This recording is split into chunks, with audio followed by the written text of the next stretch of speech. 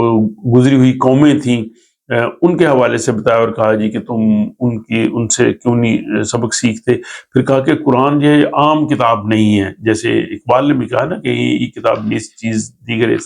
یہ کتاب عام نہیں ہے، اس پہ غور و فکر کرنے کی ضرورت ہے۔ اور یہ جو سورہ القمر ہے اس میں ایک آیت 4 مرتبہ ریپیٹ ہوئی ہے، یہ 17 مرتبہ 17ویں آیت ہے اس سورہ کی، پھر 22ویں، پھر 32ویں، پھر 40ویں۔ تو ایک آیت اگر بار بار یا ایک جملہ کسی کتاب میں بار بار آئے تو بعض اوقات یہ اس کو ادبی حسنی نقص کہتے ہیں، لیکن قرآن نے جس انداز سے کیا ہے کہ ایک بات کی ہے، اس کے بعد پھر وہ آیت آئی ہے، پھر وہ بات کی ہے، اور وہ کیا ہے کہ لَقَدْ يَسَّرْنَا الْقُرْآنَ لِلذِّكْرِ کہ ہم نے قرآن کو آسان کر دیا ہے اگر کوئی اس کو سمجھنا چاہے۔ تو یعنی وہ باتیں کر کے پھر کہا کہ قرآن کو ہم نے آسان کر دیا ہے۔ تو وہ لوگ جو یہ کرتے قرآن بہت مشکل ہے، سمجھ نہیں آ سکتا، اس کے لیے جو ہے وہ ہمیں بہت سے علوم چاہیے، ہمیں استادوں کے پاس جانا ہے، آدمی خود قرآن نہیں سمجھ سکتا، ان سب کا جواب قرآن نے دیا ہے، اور 4 مرتبہ جواب دیا ہے کہ قرآن سمجھنے کے لیے بہت آسان ہے، اور کوئی ہے جو اس پہ جو ہے وہ غور و فکر کرے۔ تو یہ بڑی خوبصورت آیت اس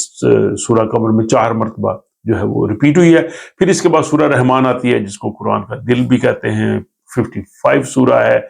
اس میں 3 رکوع اور 78 آیات ہیں، اور اس میں بہت خوبصورت انداز میں خدا کی جو شان رحمانیت ہے اس کا ذکر کیا ہے۔ شروع سے آغاز یہ ہوتا ہے الرحمن علم القرآن، کہ رحمان ہے جس نے قرآن سکھایا، کہ قرآن پہ جو اعتراض کرتے تھے وہ لوگ کہ شاید رسول پاک نے جو ہے وہ مختلف لوگوں سے سیکھا ہے، کوئی کہتے ہیں جی شام پہ گئے وہاں پہ وہ سیکھ کے آگے۔ اب 23 سال میں جو کتاب نازل ہوئی ہے مختلف موقعوں پہ نازل ہوئی ہے، ہر موقع پہ اتنی زبردست اس میں حقائق ہیں، اس میں کوئی تضاد نہیں، کوئی چیز، کوئی آیت اگر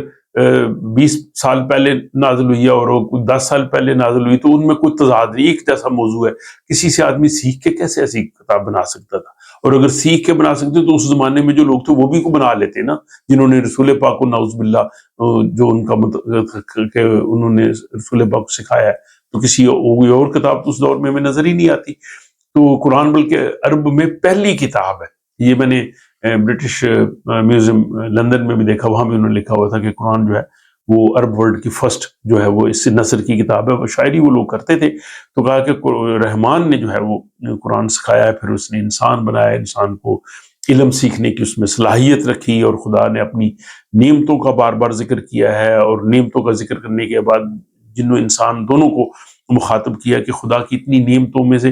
پھر تم کس کس نعمت کا انکار کرو گے؟ فَبِأَيِّ آلَاءِ رَبِّكُمَا تُكَذِّبَانِ، یہ آیت بہت مرتبہ اس سورہ میں جو ہے وہ دہرائی گئی ہے، ریپیٹ ہوئی ہے۔ اور نعمتوں سے انکار کا مراد یہ ہے کہ ایک تو وہ لوگ ہیں جو خدا کو بالکل ہی نہیں مانتے،